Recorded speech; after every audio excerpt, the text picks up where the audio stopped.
Hola, ¿qué tal? Muy buenas noches. Sean ustedes bienvenidos a la otra cara de la moneda. Hoy vamos a tratar sobre un par de temas que son verdaderamente fundamentales.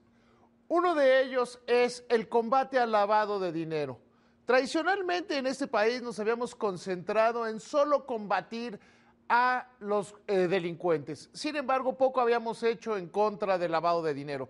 Sin embargo, parecería, y eso es lo que vamos a tratar en este programa, que las reglas en contra del lavado de dinero están quedando mal, están quedando de una manera por lo menos insuficiente, o la puerta es tan grande que todo mundo puede salirse. Y por el otro lado, bueno, tenemos reforma financiera, tenemos un país que aspira a crecer de una manera verdaderamente importante y donde en el cual se nos ha dicho una y otra vez que va a aumentar el monto de los créditos. Sin embargo, prepárese. Las tasas de interés que cobran las instituciones bancarias van a tender a aumentar. Y van a tender a aumentar porque están creciendo la morosidad y la recuperación económica, a pesar, insisto, de las reformas, es incierta. Bienvenidos.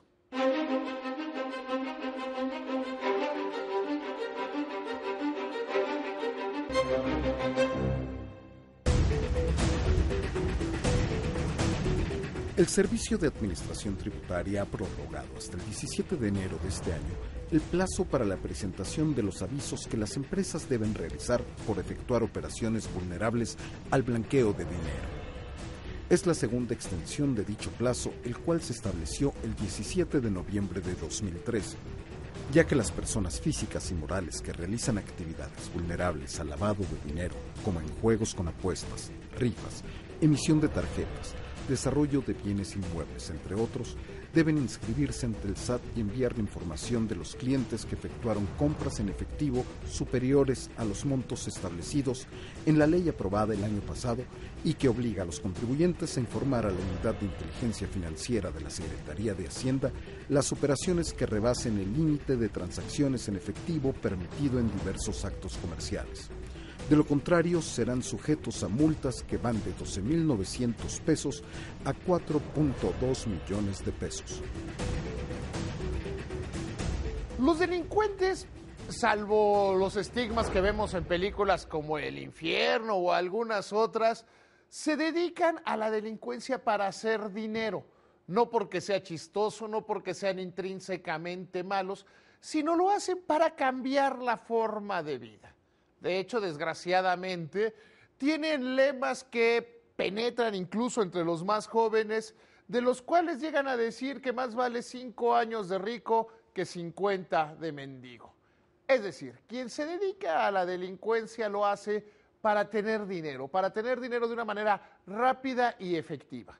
Durante muchos años el combate al narcotráfico en este país, particularmente el sexenio pasado, fue enfrentar a los cárteles, luchar en contra de ellos de una manera abierta y directa.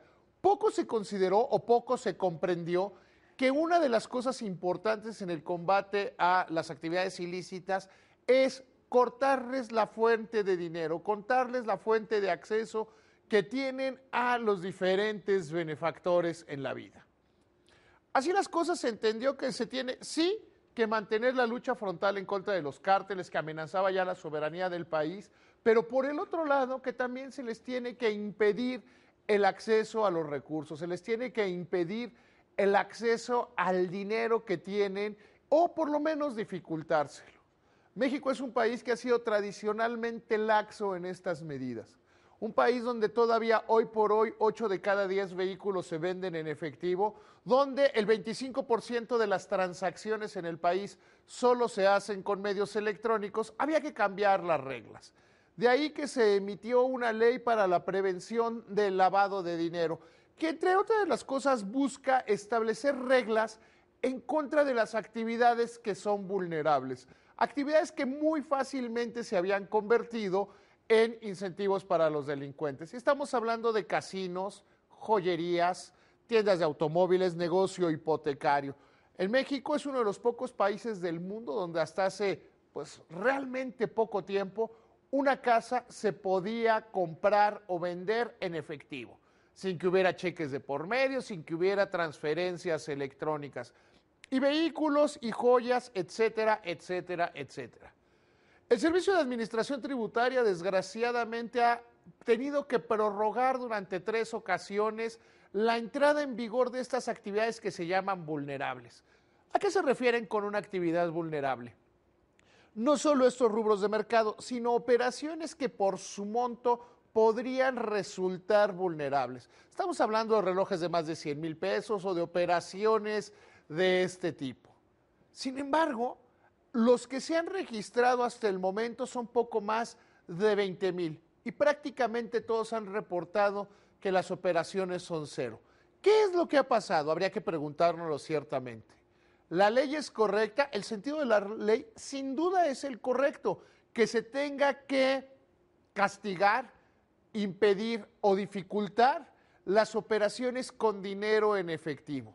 Vamos a verlo en un contexto más amplio. ¿Por qué durante el Buen Fin la Secretaría de Hacienda promovió una rifa a quienes usaran tarjeta de crédito y débito? ¿Por qué Banco de México y las instituciones promueven tanto el uso de dinero electrónico? Porque en este país hay demasiado efectivo y es dinero que no deja huella, dinero que puede venir de operaciones ilícitas, y operaciones ilícitas están el narcotráfico y el no pagar impuestos, y que al entrar al sistema financiero llega blanqueado.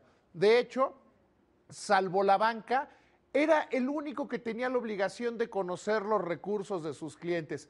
Pero desgraciadamente el dinero ya llegaba lavado a las instituciones de crédito. El sistema era muy sencillo. En una joyería, pongamos, por ejemplo, alguien pagaba una gran cantidad de relojes en efectivo. La joyería, un negocio establecido, se volteaba con su banco, llegaba el efectivo y le decía, oye, tú me tienes que decir, bueno, aquí están las facturas de que vendí los relojes. El dinero ya había llegado lavado. Sin embargo, hoy lo que nos tenemos que preguntar con una gran certeza y con una gran profundidad es, ¿la ley es correcta? La ley y el espíritu de la misma van en el sentido adecuado.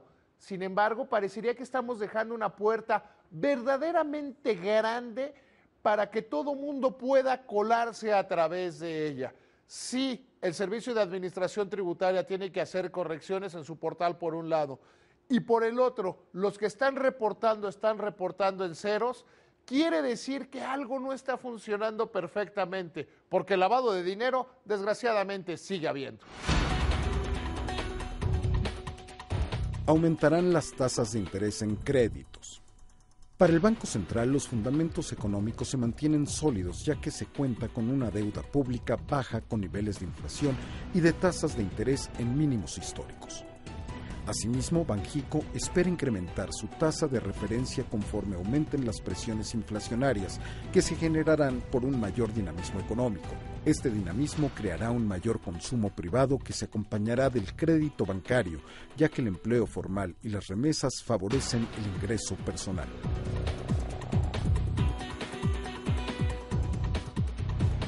Hay que tener muchísimo cuidado con las expectativas. Hace prácticamente un año, cuando inició esta discusión de que había que hacer una reforma financiera, se dijo que la reforma financiera debería tener como principal objetivo disminuir las tasas de interés que cobran los bancos y que hubiera más crédito. La matemática es más o menos sencilla para las personas. Comparan lo que paga el banco por los intereses en contra de lo que cobran. Entonces decidió hacer una reforma financiera que tendiera a disminuir el crédito o el costo del mismo. Sin embargo, ese no es el único de los componentes, no es el único de los factores que inciden en el crédito. Ciertamente la iniciativa estuvo perfectamente bien hecha y va a tender a mejorar. En la medida de que el acreedor puede tomar rápidamente las garantías, tiende a disminuir el costo del crédito. En la medida de que hay sociedades de información crediticia que permiten conocer el comportamiento de los clientes, tiende a disminuir el crédito. En la medida que hay competencia entre los diferentes actores del crédito, tiende a disminuir el costo de los financiamientos. Y esto es particularmente relevante. En México operan prácticamente 50 bancos, de los cuales más de la mitad se dedican al crédito de comercio o al crédito de consumo o están muy activos en el financiamiento de personas y empresas y adicionalmente hay otros otorgantes de crédito. Muchos de ellos hasta antes de esta reforma financiera no estaban regulados. De hecho, la Conducef pasa de regular unos más o menos 1,000 agentes a más de 3,000 agentes económicos. Entonces uno podría decir, bueno, ya están sentadas las bases para que disminuya el crédito. Cambia la operación de la banca de desarrollo, cambia la operación por el otro lado de la banca. Entonces, ¿por qué dice David Páramo que no van a disminuir las tasas de interés? Porque hay algunos factores en la economía que debemos considerar. Punto número 1. Hay un crecimiento en la cartera vencida que si bien no es preocupante aún, sí hay una tendencia a crecer. Y no me refiero solo a la de desarrolladores hipotecarios, que esa, bueno, pues finalmente es un problema específico y particular, la cual creció durante este año más del 150%. Es decir, prácticamente no había cartera vencida, cayeron una gran cantidad de empresas. Donde hay rubros que sí preocupa el aumento en la cartera vencida es créditos de nómina.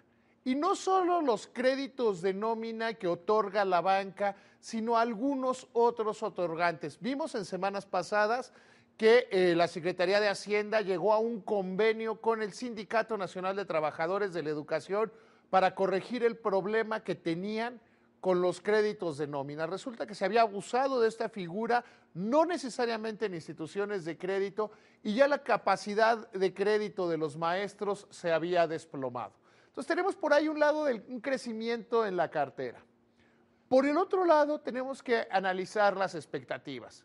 Si bien es cierto que el presidente Peña Nieto logró todas las reformas económicas que se planteó y que se podría esperar un mayor crecimiento de la economía, derivado de una mayor inversión extranjera directa, de un mejor y mayor uso de dinero del gobierno, la sensación del consumidor es de que podrá gastar menos dinero, a pesar de la reforma laboral que ya cumplió un año de vigencia y que no funciona.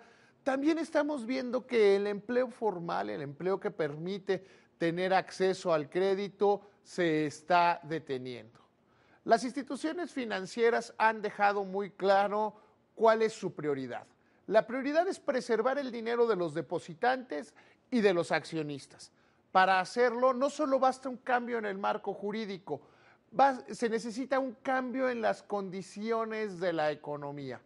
Tasas de interés como las que hemos visto durante este 2013, en el cual créditos hipotecarios llegaron a estar abajo del 9%, créditos automotrices alrededor del 12%, quizá se van a terminar. De hecho, tienden a terminar en el primer semestre del 2014. Los bancos van a ser mucho más conservadores en el otorgamiento de financiamientos y por sobre todas las cosas van a tener mucho cuidado en el dinero disponible de los trabajadores. Es en este sentido que si usted ya pudo tomar un crédito, lo felicito. Si lo va a hacer, tómelo a tasa fija. Y si no, habrá que esperar mejores oportunidades. Muchas gracias, muy buenas noches.